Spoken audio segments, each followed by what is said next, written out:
Hey everyone, what's up? It is about 12:16, about 12:17. I just went on lunch about 5 minutes ago. Yeah, it's kind of weird since, I clocked in late and had to use my paid time off, an hour and a half of it, to make up for not being here on time.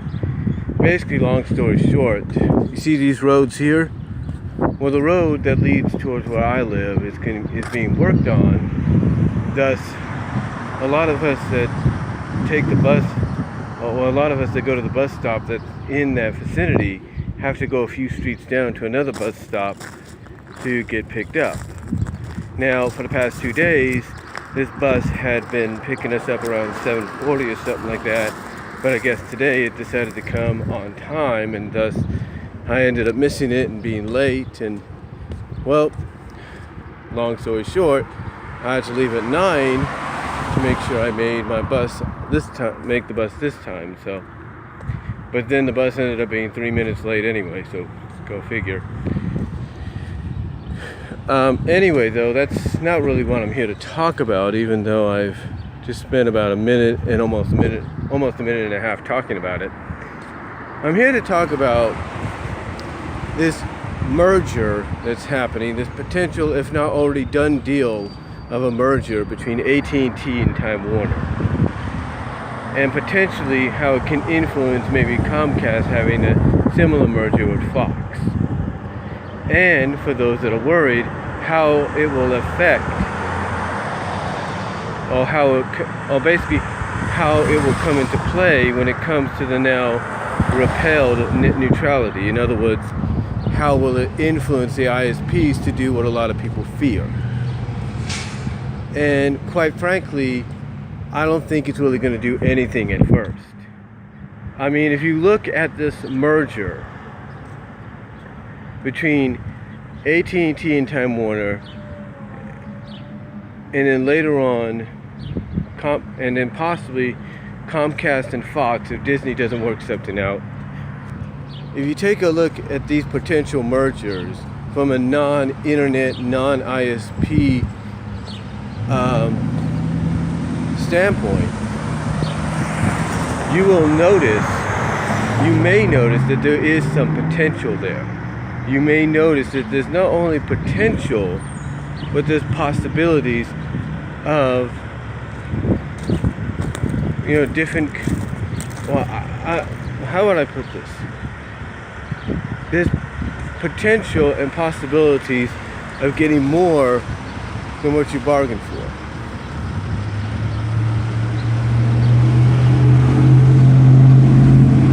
In other words, getting more than what you originally had.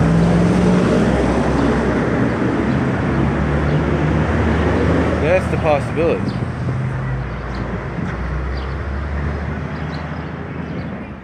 It says that's the possibility is of getting more than what you originally bargained for. Now, some would look at this and say, well, it's going to result in higher prices. Will it? Who knows?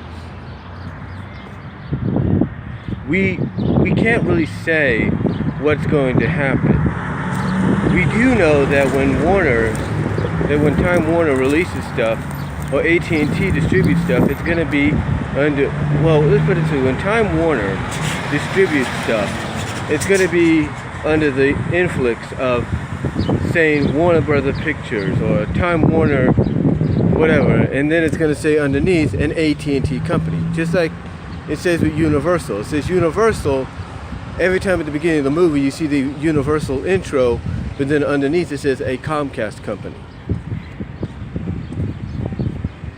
So, it's hard to kind of say exactly what's going to come of it, but there is potential and there's some possible positive outcomes from a non-internet, non-ISP outlook.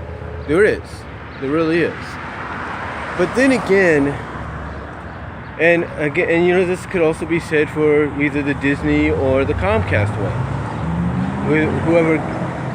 Whoever gets Fox, if it's Comcast, the same could be said for them. With Disney, well, it just grows Disney's library even larger.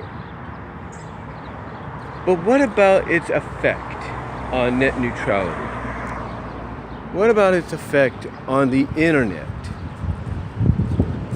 What will its effect be on this now non-existent net neutrality that many advocates, groups, government bodies from a state and federal standpoint, and everybody else in between that have and currently work in the telecommunication business have experienced in all these areas that have and currently work for state and federal governments that are all in support of bringing back net neutrality, or at least trying to keep it alive.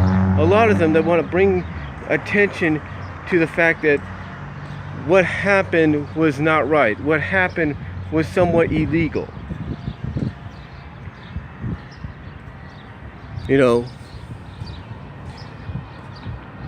What about, basically the question, like mine would be, like mine and anybody else's, is what effect will it have on the internet?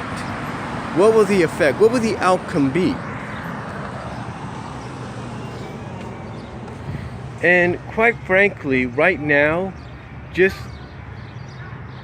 like after December 14th and just like after June 11th, nothing really. Because as a lot of people pointed out, a lot of people that have reported on this, a lot of people who have talked about this, from myself to Angry Joe, to OTR Central, to Channel Awesome, to maybe even Cinemassacre, Linkara, and a few others, Deluxe Man. The Humanist Report, all these people. John Oliver, you name it. Here's the thing. Everyone that I just mentioned has all said, including myself, all said the same thing. Nothing's going to happen at first because of the fact, even people that reported this in articles for The Verge, USA Today, local and national news outlets, have all said the same thing, have all reported the same thing.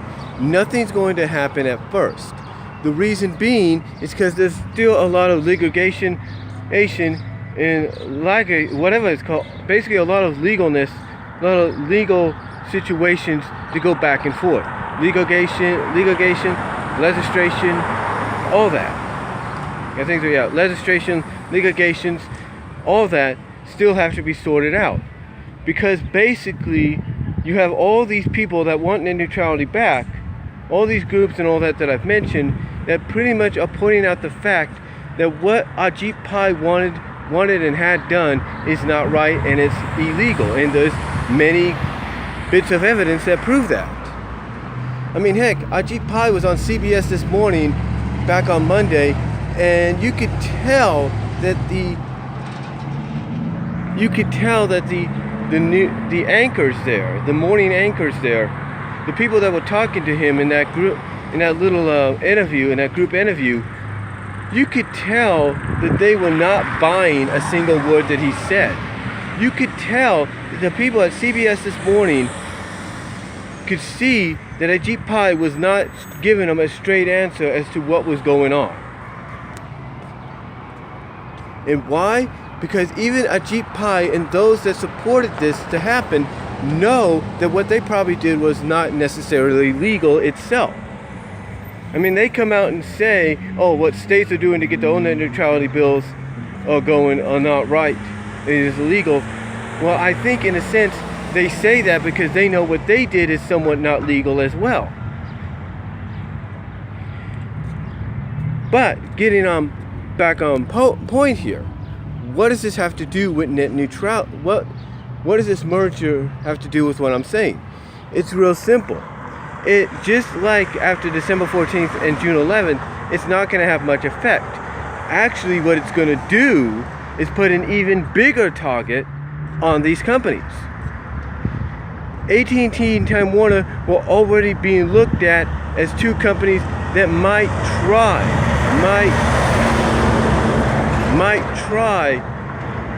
to do what a lot of people fear they would do after net neutrality. Basically, what I'm saying is Time Warner and AT&T are two of the companies that are looked at the most as being the kind of companies that would do exactly what a lot of fans fear companies would do when net neutrality is gone. Now, a lot of us have pointed out that nothing would happen, not just because of all the legal, not only because of all the legislation, or not just because of all the legislation and legislations and all that,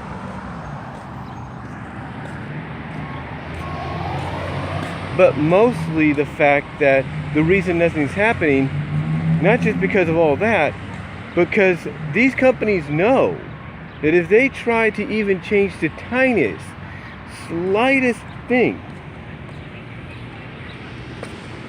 hold on for a sec. If they try to change the tiniest, if not the most slightest of things in the internet, if they even try, even if it's a bit itsy bitsy change, they know people will notice.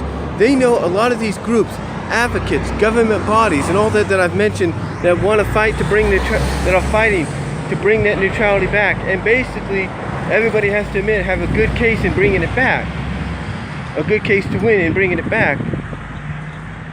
A lot of the telecommunication companies, the ISP providers, like Time Warner and AT&T, and maybe even Comcast if they get the Fox deal going, they know that even before these deals went down, that people have an eye on them, will keep an eye on them to see if they try to change even the tiniest of things in the internet, in the ISPs, in the internet, in the way the internet runs being in the internet that's provided by them runs.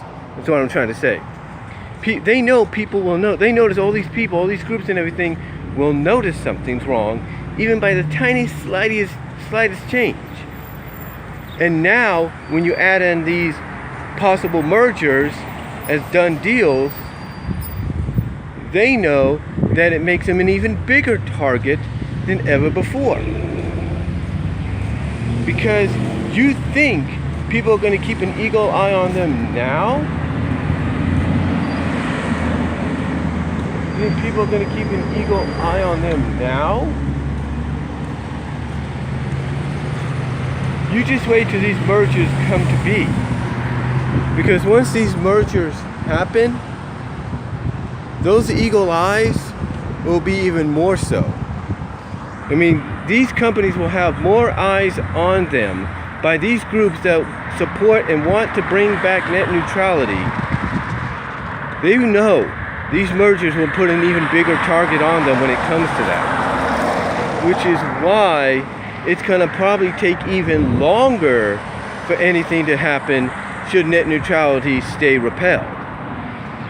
Because they know with these mergers, yeah, it might give them financially, it might give them more money in their pockets. It might give them more of an advantage when it comes to providing services like cable and phone and all that. But they also know when it comes to the internet, especially the situation going on now, it puts them in a bigger spotlight than they've ever been before, especially when it comes to the groups, the federal government bodies and all that we've all talked about, that are all in support of bringing net neutrality back.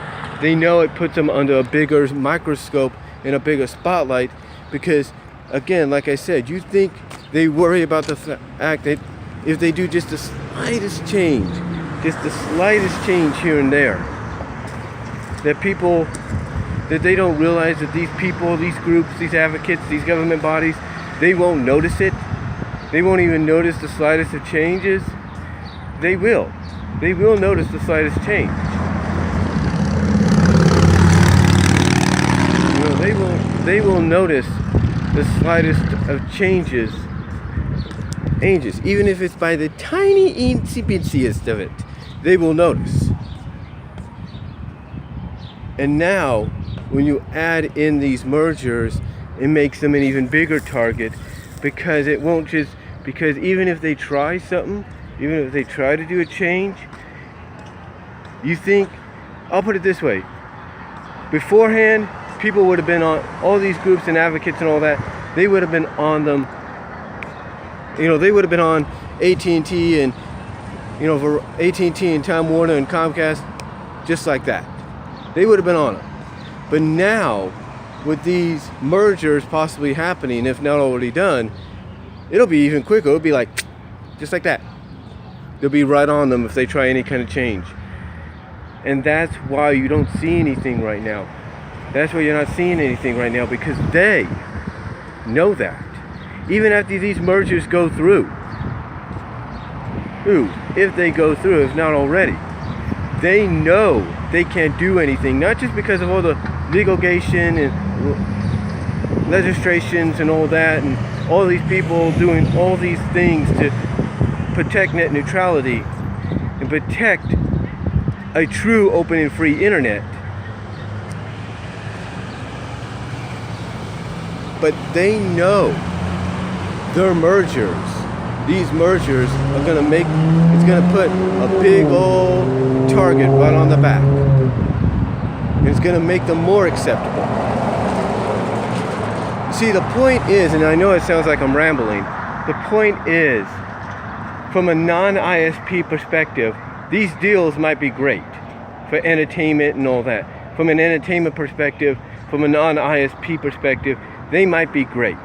From a cable service, entertainment, overall entertainment situation, these deals might be great and they might be profitable and, might have a lot of positivity behind them. But from an ISP perspective, it puts an even bigger target on Time Warner, on AT&T, and even on Comcast.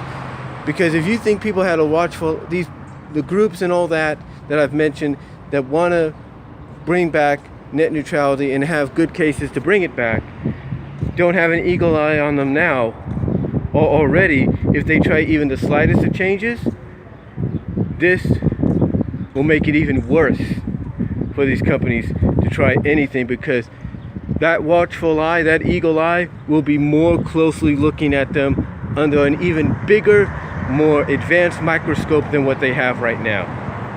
Because it could take just a tiny, like a little, I'll put it this way,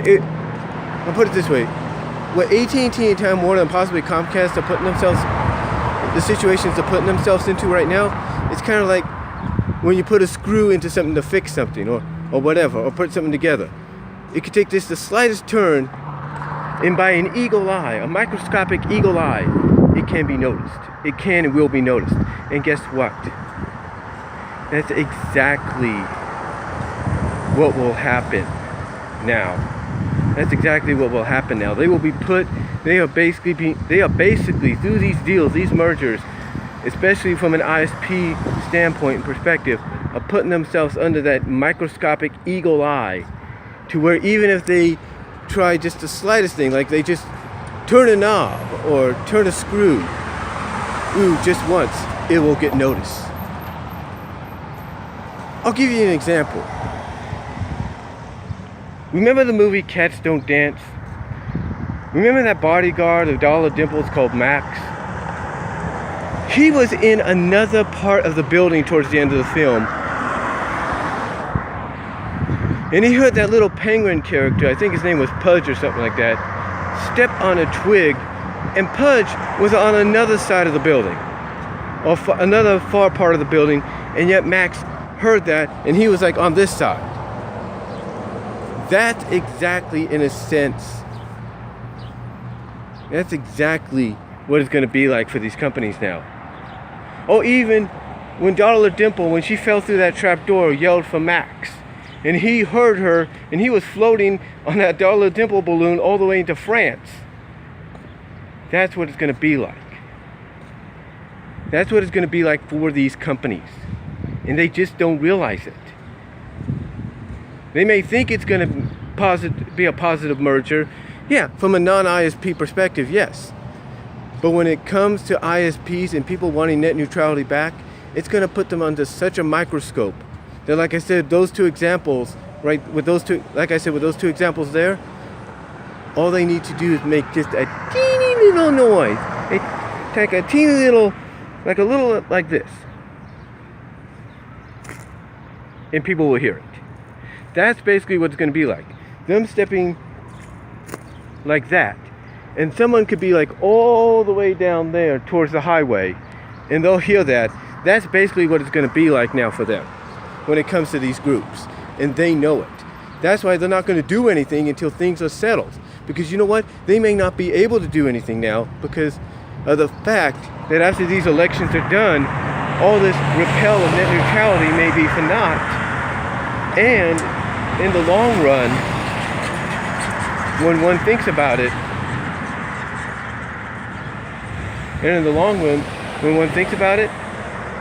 I think these companies know that. I think they just want to brag and say, hey, look, we kind of briefly had the power to do something. You know, that's basically what they're going to have. It's like ISP and the people that support this. At least they'll be able to say, yeah, see, we proved it can be done. Even though we lost and it's back to normal, net neutrality is back, we proved it can be done. That's basically what it's going to be like in the end. In the end, net neutrality will be restored. There's no doubt about it. But the point that I'm getting at is right now, these mergers that are happening, you could be on a van all the way in Disney, just about to enter Anaheim. Let's put it this way. You could be on a bus. You could be driving into Disneyland, into Anaheim, because you want to go to Disneyland, right? And someone could be right here at this spot, and they could step on a twig, and someone that's entering Disneyland or entering Anaheim as we speak could hear that. That's exactly what it's going to be like for these companies now, because they're putting themselves under that bigger target. And they know it. And they know it. And that's why, just like before, even before these mergers came to be, nothing's going to happen. If not, and most definitely now, nothing's really going to happen, because they know they even try the slightest of things, it's going to get noticed. So as far as the Time Warner AT&T and merger goes, and possibly the Comcast Fox merger goes, if that happens, they're good. They're good things from a non-ISP perspective, entertainment-wise, you know, cable service-wise, and all that. They're good. It's a good thing, maybe in the long run, maybe a positive thing. But as far as them wanting to control the internet through the combined ISPs, it's not going to be a good thing, because they have put themselves in a situation to, like I said, you could be entering Anaheim right now, and someone could be walking right now here in Patterson, step on a twig, and the other person in Anaheim will be able to hear it and know exactly where that person was when they stepped on that twig. They will know. They will know. And quite honestly, quite honestly, like I said, that's exactly what these people are doing. These companies have done. Are doing and have done. They're putting themselves into that kind of situation. So that's all I'm really going to say on it right now. Again, from a non-ISP perspective, maybe entertainment cable-wise, it's a good thing. It's a positive thing. It might bring more opportunities, job opportunities, and all that. But from my ISP deal, from them wanting to combine the ISPs and try to run the internet, it's not going to be favorable for them. So that's all I'm going to say, folks. I'm going to try to get me some lunch with what little money I have right now. So let me know what you guys think down below. Comment if you like. And I am out.